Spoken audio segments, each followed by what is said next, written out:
안녕하세요. 문학예술입니다. 네, 반갑습니다. 오늘은 문학예술 285회 문학예술 역사 14년하고도 1개월을 지나고 있습니다. 마크 트웨인의 소설 왕자와 거지로 가보겠습니다. 저희가 문학예술에서 마크 트웨인 소설을 톰 소의 모험, 버클베리 퀸의 모험을 했어요. 그리고 이번에 세 번째로 왕자와 거지를 하는데요. 단연 저희 허클베리 퀸의 모험은 두 번이나 했어요.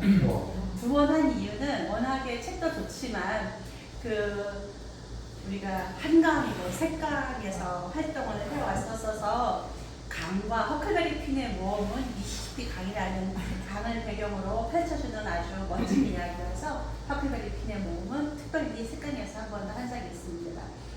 어떤 잔혹한 시대를 이기는 무정과 인간에 대한 이야기가 아닐까라고 생각을 해봤어요. 마크 트웨인 잘 아신다고 생각하시죠? 마크 트웨인 좋아하십니까? 마크 트웨인은 아주 미국을 대표하는 작가이죠. 윌리엄 포크너라는 또 미국의 유명한 작가는 마크 트웨인에서 미국 문학의 아버지다라고 할 정도로 그만큼 상징적인 작가가 아닌가 있고요. 지금은 돌아가신 우리 저의 스승인 장현희 교수님은 마크 트웨인을 되게 좋아하셨어요. 그래서 우리 장현희 교수님이 톰 소의 모험도 직접 번역도 하시고 하셨거든요. 허클베리 퀸의 모험은 안 하셨는데 하지만 톰 소의 모험은 창비에서 두 권으로 나온 게 있는데 우리 장희 선생님이 아주 번역을 멋있게 했어요. 그만큼 마크 트웨인을 되게 좋아했고 또 이제 어니스트 헤밍웨이도 역시 미국의 대표적인 작가인데 그도 모든 미국의 현대문학은 마크 트웨인이 허클베리 퀸의 모험으로부터 나왔다. 그 전에도 아무것도 없었고 프로도 없었다. 그만큼 마크 트웨인의 여러 작품들 중에서 허클베리 퀸의 모험이 아주 중요합니다. 1812년에 태어났고 1870년에 돌아가셔서 19세기 작가시죠. 19세기 미국 문학 작가시고요. 죄송합니다. 찰스 디키스 제가 왜 찰스 디키스를 넣으냐 하면 죄송합니다. 갑자기 19세기 마크 트웨인의 19세기 맞는데 제가 아까 이제 마크 트웨인에 대해서 정신이 없네. 마크 트웨인 같이 또 이렇게 수염 있는 것도 비슷하고 저는 19세기 영국과 미국을 대표하는 작가로 마크 트웨인과 또 찰스 디킨스를 생각했는데 왜냐하면 이분의 작품들도 저희가 이제 몇 개 했거든요. 뭐 위대한 유산이라든지 올리버 트위스트라든지 두 도시 이야기까지 이렇게 읽어봤는데 이분이 아주 대중적으로도 이렇게 되게 좋은 작품들을 쓰면서도 그 당시 인기가 영국에서 엄청 많았어요. 그리고 이분은 자기 책을 낭독회로도 되게 많이 봤어요. 그래가지고 대중적인 인기도 높았는데 어떤 책의 이야기를 보면은 어찌 보면 영국의 이제 서민들의 이야기 같이 그런 얘기들을 아주 잘 담아내서 왕자와 거지에서도 이게 되게 어떤 빈곤층 얘기가 많이 나오잖아요. 그런 거에 대해서 저는 찰스 디킨스가 써오라고요.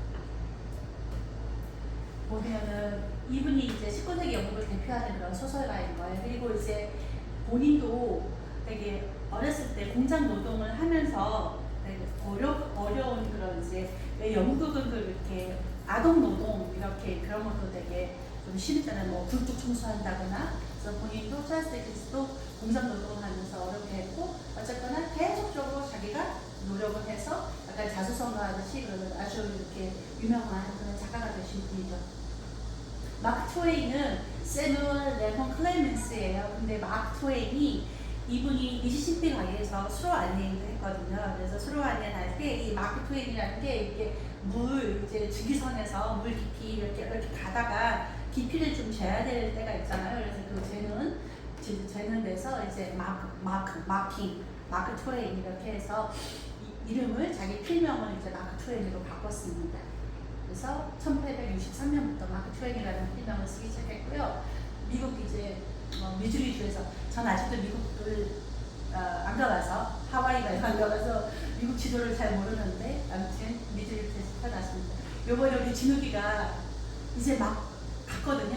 어제 포드대학교 이렇게 이제 가족이 갔고 이제 기숙사에 넣어주고 어제 이제 부모는 이제 나왔는데 혼자 이제 드디어 이제 진욱이가 이제 20살인데 이제 포드에서 자기만의 삶을 또 살아가야 되겠죠. 그런 생각이니까 좀 뭔가 애잔하기도 하고 그래서 근데 이제 우리가 옛날 문학 작품에도 보면은 특히 뭐 영국 소설에도 보면은 막 청소년기에 어디 가서 어디 기숙학교에서도 살잖아요. 정말 그런 생각했어요. 그래서 그렇게도 하는데 뭐 20살 돼서 못할 게 뭐가 있을까 그런 생각해 보고요. 아무튼 많이 그려졌는데 미국 미주리에서 태어났고요. 그리고 이제 미시시피 강에서 어린 시절을 보낸 것이 자신의 작품에 굉장히 큰 영향을 미치게 됩니다. 그리고 마크 트웨인의 작품들에 대해서 더 뒤에서 가겠습니다. 네. 보시면 이분도 아까 뭐 그런 이제 뭐 수로 안내인을 했다는 것도 말씀드린 것처럼 또 이제 뭐 신문사에서 식자공을 한 것처럼 되게 그냥 잘 살지 못하는 그런 평범한 그런 사람이었죠. 하지만 스스로 열심히 변변히 학교도 못 받았지만 본인의 노력으로 해가지고 굉장히 책도 많이 읽고 글을 쓰면서 지식을 쌓았습니다. 그리고 이제 첫 단편집이 1867년도에 나왔는데 좀 주로 이렇게 소년들을 중심으로 한 게 톰 소여모, 허클베리 퀸니먼 그리고 왕자와 거지가 있죠. 이 작품들은 되게 결과적으로 소년들의 어떤 성장 소설 이렇게 보시면 될 것 같아요. 성장 소설이라는 그런 컨셉을 갖고 있고 왕자와 거지도 이게 무슨 성장 소설이지? 라고 생각하실 수도 있는데 사실 여러 가지 이런 해프닝 자기의 신분이 바뀌어가지고 일정 기간 동안 살아보고 나서 왕자도 거지도 이렇게 변모하죠. 변화해서 내면이 변하고 성장하고 뭔가 어떻게 살아갈 때에 대한 그런 이제 어찌 보면은 앞으로의 살아갈 길을 떼치기 때문에 성장 소설이라고 할 수 있습니다. 허클베리 퀸의 보험은 자 이게 잘 안 하는데 허클베리 퀸의 보험은 이렇게 흑인을 저는 허클베리 퀸은 우리가 읽고 이게 사실은 이렇게 흑인 해방을 지지하고 또 이렇게 흑인을 돕고자 하는 어찌 보면 지지하는 그런 차원에서 허클베리 퀸의 모험이라는 게 굉장히 중요한 그런 이제 작품이지만 표현들이 뭔가 비하는 표현이 자꾸 등장해서 혹시 저기 하지 않냐면 이렇게 미국에서 저기가 되고 있습니다. 금서가 되고 있습니다. 하지만 오히려 흑인 차별에 대해서 더 드러나기 위해서 쓴 작품이라고 보시면 되겠습니다. 마크 트웨인은 그래서 제국주의, 식민주의, 이동차별, 여성차별 이런 것들에 반대했고요. 딸이 셋이었어요. 딸도 되게 좋아하고 특히 이제 기독교에 대해서도 비판했는데 허클베리 퀸의 보험에서도 보시면 기독교에 대해서 그런 신앙인들의 모습에 대해서 풍자하는 그런 모습이 있습니다. 네, 마크 트웨인이 이렇게 신문에 실린 마크 트웨인의 모습이고요. 마크 트웨인이 이제 뇌수막염이 딸이 뇌수막염에 걸렸을 때 거의 되게 뇌막염에 걸렸을 때 되게 상심을 많이 했어요. 그러고 나서 그 다음에 딸이 죽고 나서 다음에 죽었는데요. 1835년에 태어나서 1910년에 돌아가셨습니다. 네, 톰 소여모, 미시시피 강의 추억, 허클베리 퀸의 모험 이거 세 가지가 이제 미시시피 3부작이라고 그렇게 불려요. 그리고 이제 이런 한 줄이 있고 이게 되게 미국스러운 어떤 그런 정서가 있는 것이고 그 다음에 중세 공권주의 시대를 다룬 중세 공권주의 시대에 유럽을 다룬 풍자물들이 또 꽤 여러 개가 있더라고요. 아니 집중하세요. 네 봤어.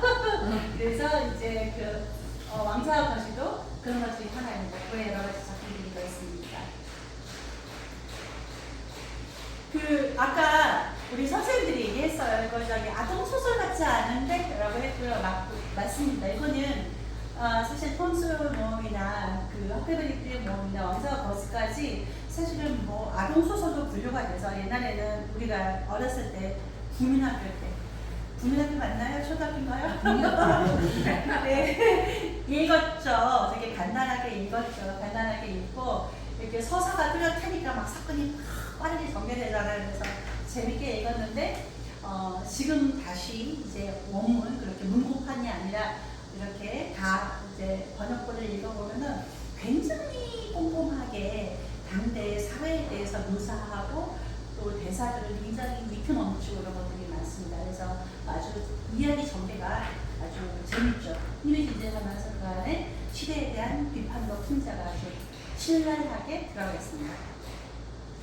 그래서 풍자하고 이제 해학적인 것이 마크 트웨인 작품의 어떤 특징인데요. 허클베리킨의 모험에서도 이제 기독교인들에 대한 그 비판이라든지 이런 것들이 아주 재밌게 잘 나와 있어서 성교일이 다른 일보다 아주 짭짤하지 이러면서 되게 세속하게 그런 것도 있고 그때도 그렇고 지금 우리나라 한국교회도 그렇죠. 그런 부분들이 이제 마크 트웨인의 허클베리킨의 모험에도 나와 있습니다.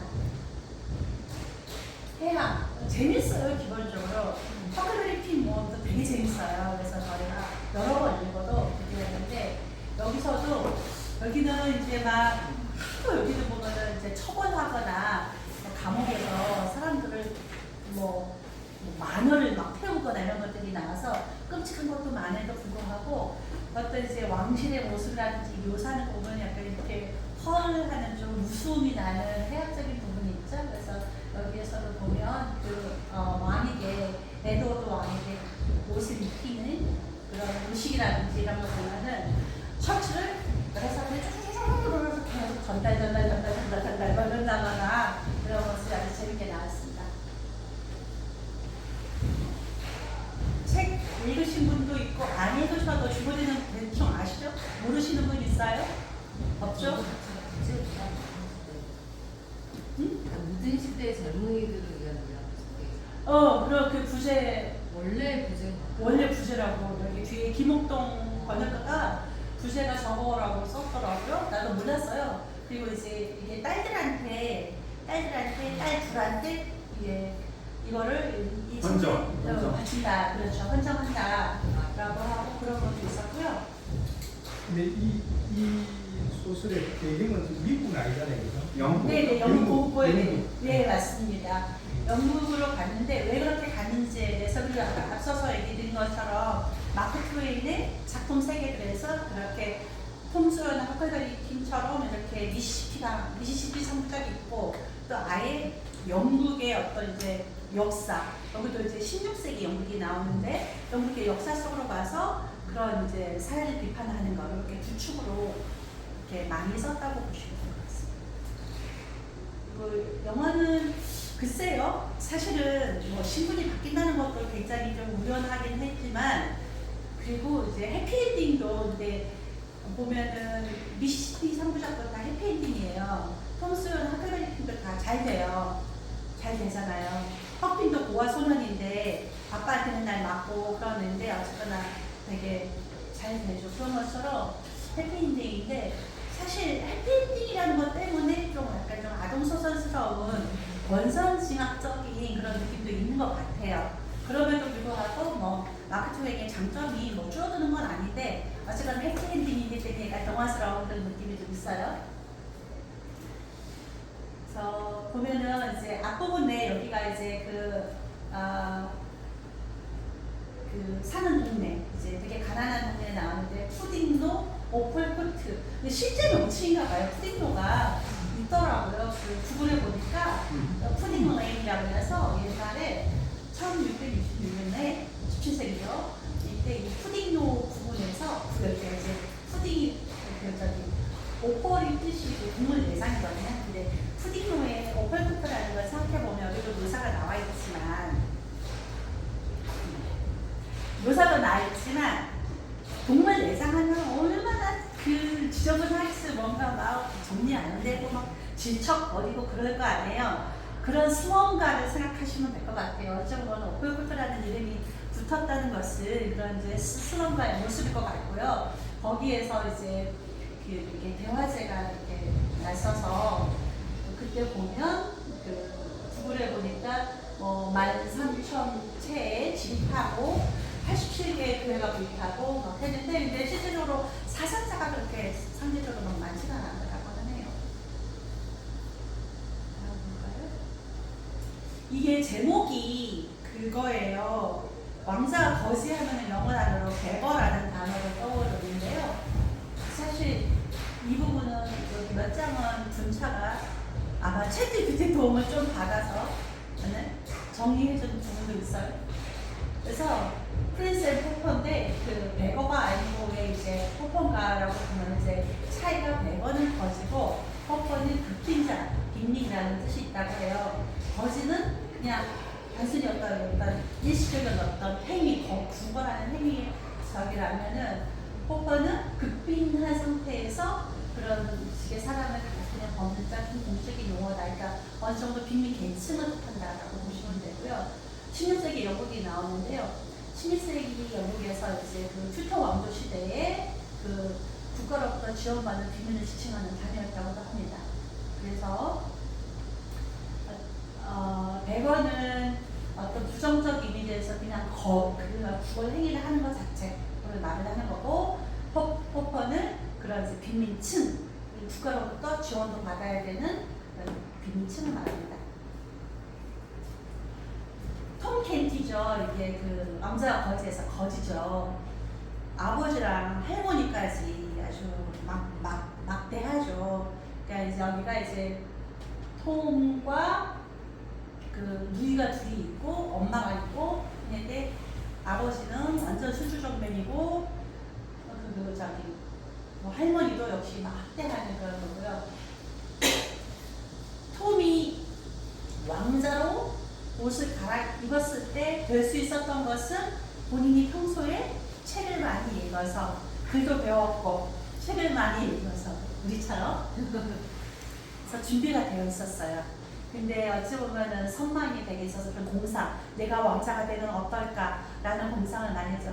어찌 생각해보면 좀 슬픈 일인 것 같기도 해요. 너무 정말 아주 극빈의 상태에서 정말 잠자리도 없고 먹을 것도 없고 빵 한 조각도 먹기 힘든데 어떤 책 속에 나오는 왕자의 모습에 대해서는 막 맨날 상상하고 꿈꾸고 한 번만 만났으면 하는 되게 소원이었죠.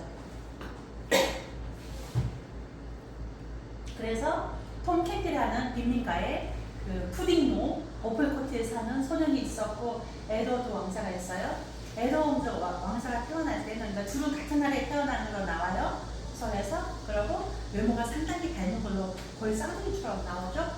그리고 둘이 생일이 같고 에드워드 왕자가 태어날 때는 이제 영국의 온 국민이 영국에서는 저는 잘 모르지만 그 이제 왕가에 대한 되게 존경과 선망이 되게 있잖아요. 그래서 에드워드 왕자 태어날 때는 온 국민이 막 자기 일처럼 기뻐하고 막 성수집에서 건배하고 막 기도하고 막 그랬다는 식의 묘사가 나옵니다. 아까 말한 것처럼 톰 켄티의 가족은 굉장히 콩가루 집안에다가 되게 이제 특히 아버지와 할머니가 되게 폭력적인 거고요. 그리고 이제 에드워드 왕자의 아버지가 나오죠. 네, 국왕이 나오는데 뭐 헨리 8세도 굉장히 엄하고 좋은 왕은 아니었는데 아들한테나 왕자한테는 되게 좀 자유로웠다 이렇게 나오고요. 마일스 핸든이라는 사람이 나오는데 이렇게 떠돌이처럼 다니다가 우연히 에드워드를 만나가지고 되게 보호자처럼 이렇게 같이 다니죠. 그리고 나중에 이제 왕자한테 은혜를 그 보상을 받죠. 그리고 거짓이나 부장단을 굉장히 많이 나오고 판사나 관리들도 굉장히 많이 나옵니다. 소설을 위한 바탕은 이게 그래서 1547년 전후 헨리 8세 통치 말기 영국 런던을 배경으로 하고 있고요. 성공의 체제가 자리 잡기 시작한 그런 때고요. 엄격한 신분제도가 있고 왕과 귀족의 권력이 전대적이었다고 합니다. 그리고 이제 헨리 8세가 병약해가지고 왕이 계속 문제가 민감하던 그런 시기였다고 하고 그 다음에 이 빈부격차가 너무 극심해가지고 빈민은 구걸을 하는 행위도 되게 제약이 있었고 범죄와 같이 연루가 되는 그런 식으로 되었죠. 그러다 보니까 뭐 조금만 더만 해도 여기서 믿기 어려울 정도로 아주 사소한 절도만 해도 거의 뭐 사형당하기도 하고 법이 아주 가혹했습니다. 그래서 너무 부당한 판결이라든지 너무 지나친 형벌에 대해서 비판하는 그런 것이 있습니다. 시대적 배경 나오고요. 그리고 이제 그 마크 트웨인이 직접 영국을 여행을 했어요. 영국에 체류하던 시기가 있어가지고 본인이 직접 그 이제 영국에서 경험한 것 이런 것들을 그래서 자기의 그 어느 정도 영국에 대한 이해를 바탕으로 했죠. 물론 소설 속에서는 16세기를 가고 있지만 그 외에도 직접 영국 여행을 한 거에 대해서 본인이 당시 자료를 굉장히 많이 참고했습니다. 그냥 찾아봤어요. 근데 여기 보시면 여기 지금 저기 민문사판에 보면 이렇게 나오거든요. 나오니까 이거 한번 자세히 보셔요. 이거를 구글에서 좀 찾으려고 했는데 바로 안 보여가지고 그냥 16세기 런던 맵 하니까 이런 이미지들이 나오니까 뭐 템즈강 이렇게 보시면 될 것 같아요. 템즈 가보신 분들이 있지만 강은 그냥 아담하죠. 우리 한강하나 하시면 되겠죠? 중남천보다는 더 커요. 그래도 넓이 폭은 그럴 수 있겠다. 깊이가 맞아요. 약간 이렇게 수로처럼 돼 있어서 템즈는 그렇죠. 예, 이것도 역시 둔차가 좀 정리해줬는데요.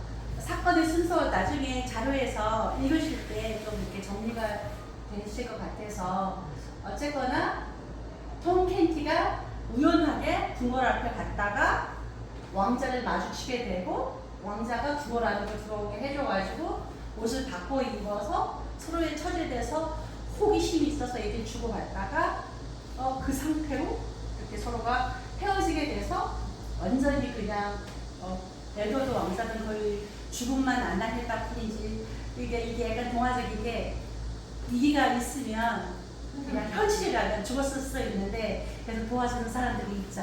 위기를 그래서 원원해가지고 아무튼 이렇게 해서 극적으로 다시 왕국으로 돌아갈 수 있게 되죠. 그래서 해피엔드로 마무리가 된다.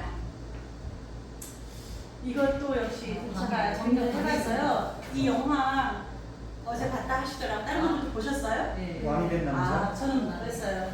여기 보면 이 부분에 대해서 간단히 설명. 네. 전 이 소설 보면서 딱 저 영화가 떠올랐는데 결국은 배경도 거의 1세기밖에 차이가 안 나는 것 같아요. 근데 이제 하나는 차이가 있는데 비슷한 거하고 차이가 있는데 비슷한 거는 신분이 바뀐 거, 그러니까 똑같이 생긴 사람. 그 다음에 자기 왕의 자리로 되돌아오는 거. 다른 게 있다면 어린아이가 아니라는 거, 광해는. 그러네. 네, 그 다음에 받아들일 때 여기서는 왕자 아버지는 우연에 의해서 이렇게 위치가 바뀌는 거지만 광해에서는 어떤 목적을 가지고 비슷하게 생긴 사람을 뽑아서 그 왕의 자리를 왕의 자리를 맡긴 거, 그런 거가 있는 것 같아요. 그래서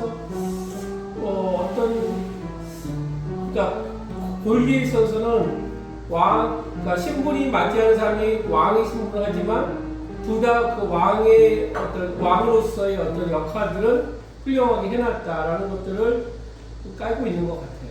네. 다음.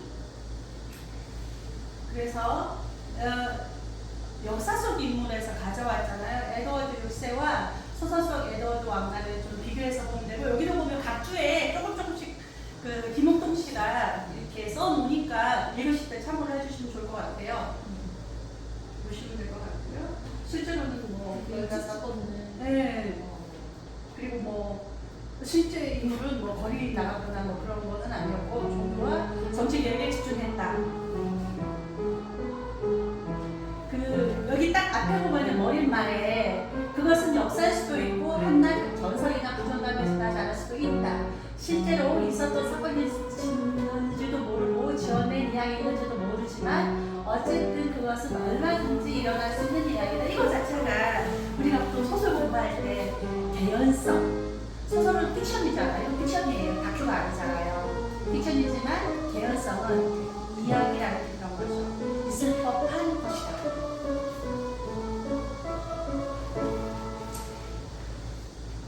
이게 사건이 벌어지게 되는 게 톰이 왕자에 대한 선망이 아주 강하게 있었기 때문이죠. 그래서 늘 왕자에 대해서 생각을 많이 해요. 갈망이 생기는 거죠. 그리고 왕자의 삶에 대해 책을 읽고 공상하다가 톰은 어느새 자신도 모르게 점점 진짜 왕자처럼 행동하기 시작했다. 이런 게 다 복선처럼 나중에 정말로 옷을 바꿔 입었을 때 되게 됐는데, 그래서 되게 재밌는 게 요즘에 박혜영 교수님이 자아시대 축복인가 고통인가 그런 강의를 해주시고 계시는데 지지난주에 두 번째 시간에 질투와 선망에 대해서 한참 펼쳤잖아요. 그게 떠올랐어요. 그래서 사실은 선망이라는 것은 그 박혜인 교수님이 예를 드는 것은 우리가 이재용에 대해서 삼성 이재용 질투하지는 않는다. 선망은 할 수 있지만 질투는 하지 않는다. 그런데 그 선망하는 사람들 우리가 되지는 않잖아요. 우리가 이재용이 되는 건 아니고 뭐 그냥 예쁜 배우 고현정이 되는 건 아닌데 예쁜 사람은 갑자기 떠오르는 배우가 잘 없네. 아이유랑 비교해야 되나? 아이유가 낫다.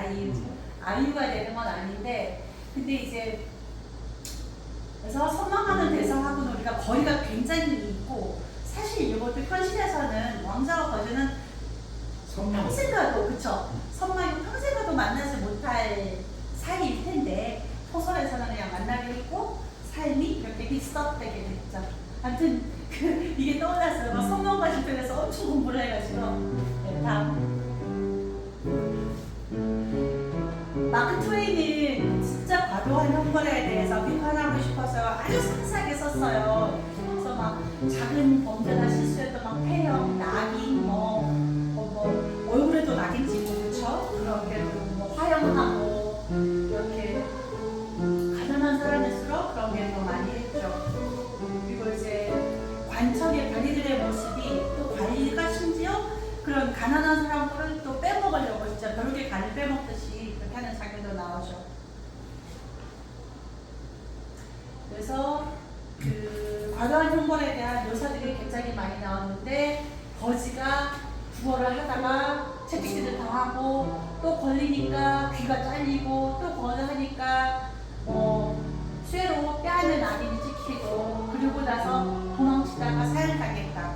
구걸을 여러 번 하다 잡히면은 사형까지도 당하는 그런 게 있고요. 그래서 제가 옛날에 여기 허 사장님이 흑산한 적이 있는데 여기서도 너무 태용이라든지 너무 끔찍하게 때리더라고 막 하더라고요.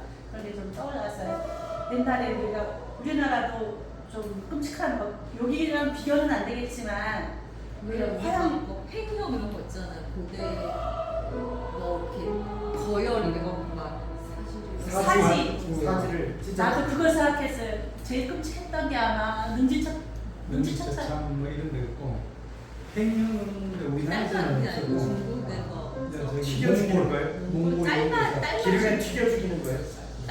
삶으면 삶아 죽이는 그러니까 저 시대가 옛날은 이제 뭐랄까 인권이라는 게 없잖아요. 그러니까 그냥 저런 게 야만의 막 그런 거 같아요. 그리고 대중들에게 겁도 주고 네, 겁을 그 형벌의 목적이지 겁을 주고 계몽에 지냈다는 이제 피지배자들 치하기 다 공개형이잖아요 저런 게. 고문이죠.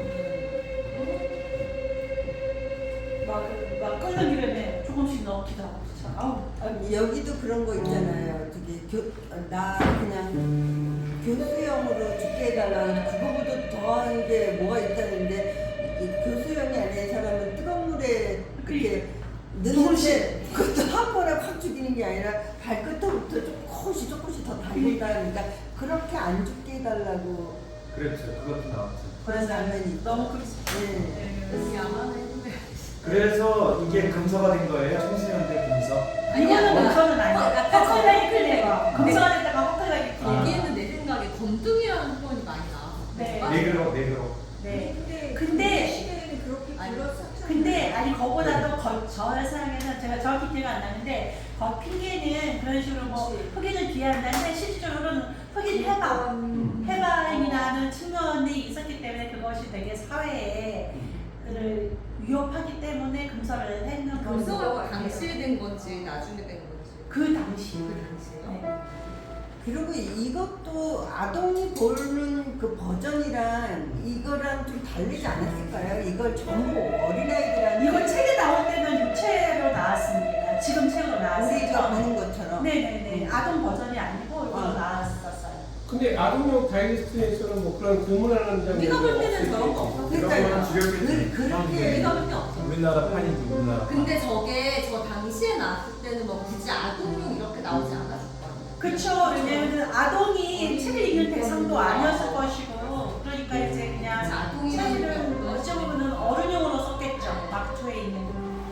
그리고 이제 약자들에 대한 억압과 처벌에 대해 아까 사실 연결되는데 오늘 여자예요. 그러니까 이게 저기 어머니에 대한 얘기인데 여자들은 진짜 마녀라는 게 되게 뭘 잘하기만 해도 누가 여기 그런 장면도 나거든요. 어떤 사람이 이를테면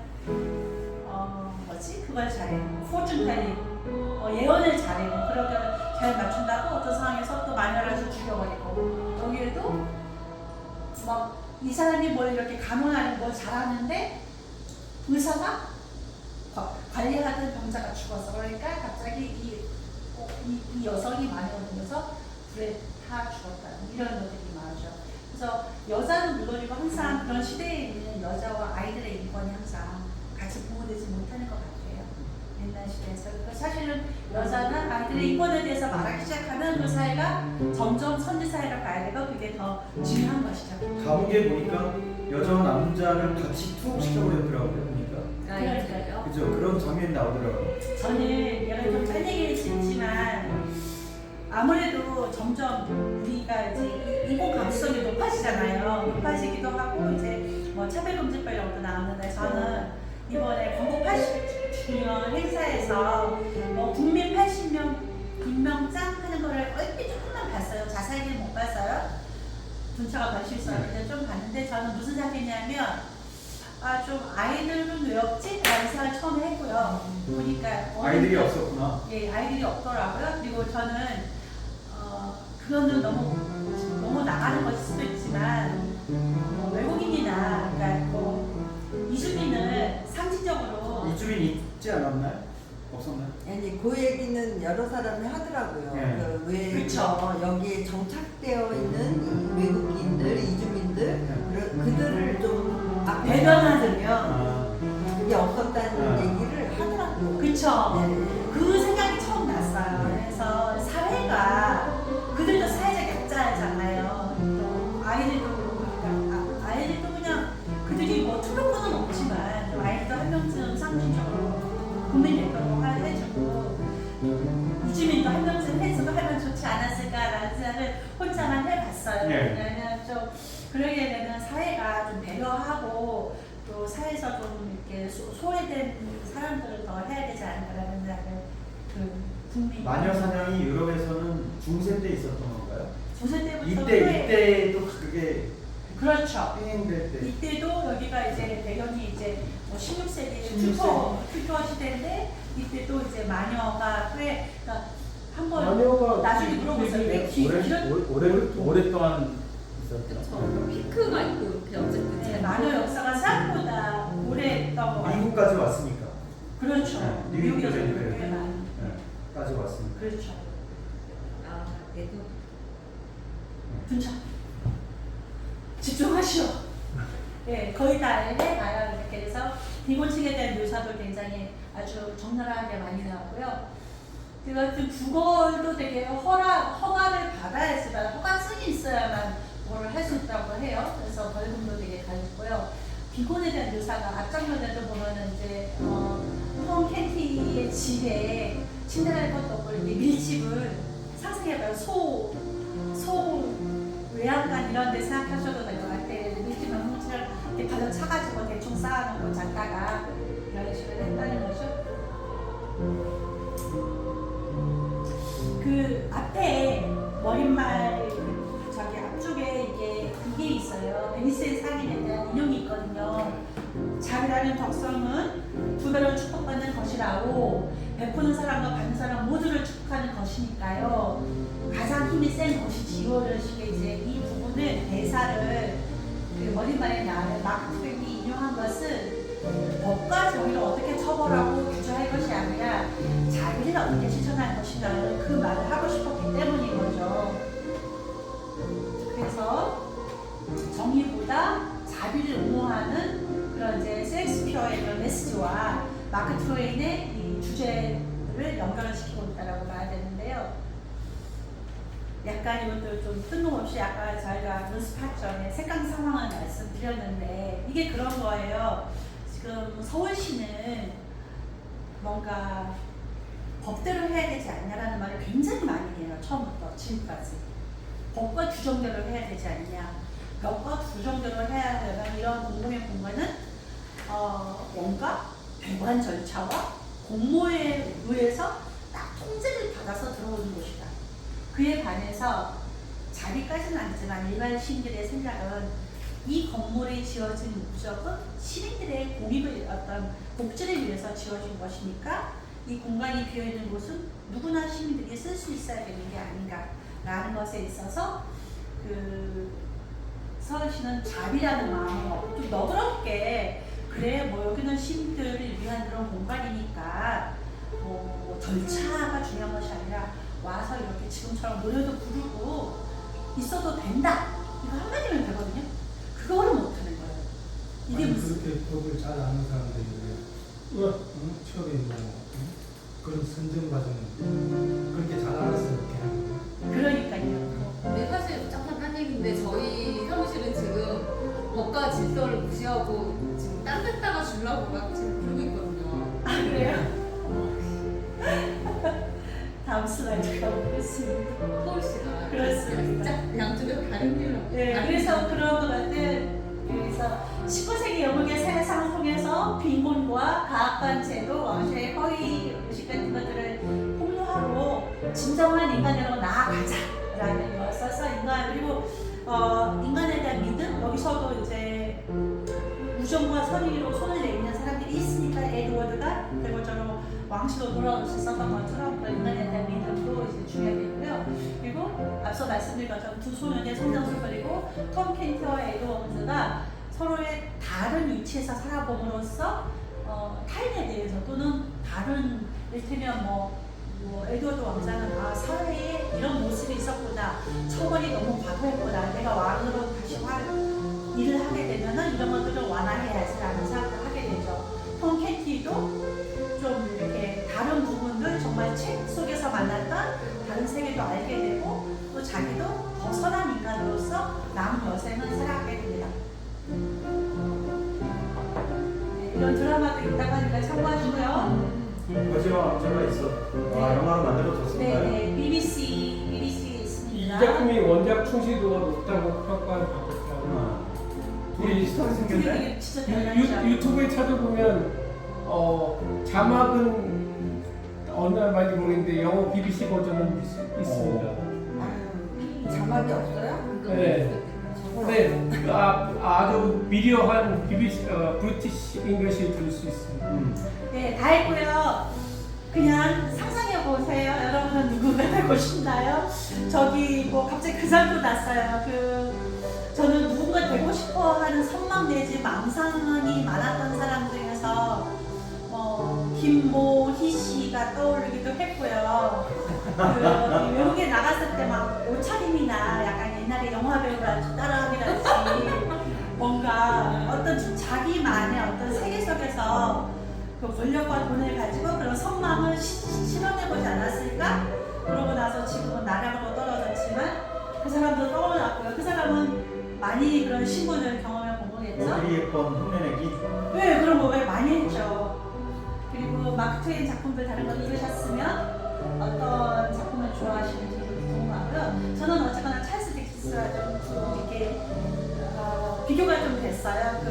영국 런던에 되게 가난한 현실로 찰스 딕스 작품들이 자주 나오거든요.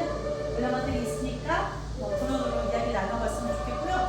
그때 말씀드린 것처럼 다음 뉴스들을 그냥 제가 사실 책 내용을 잘 몰라요.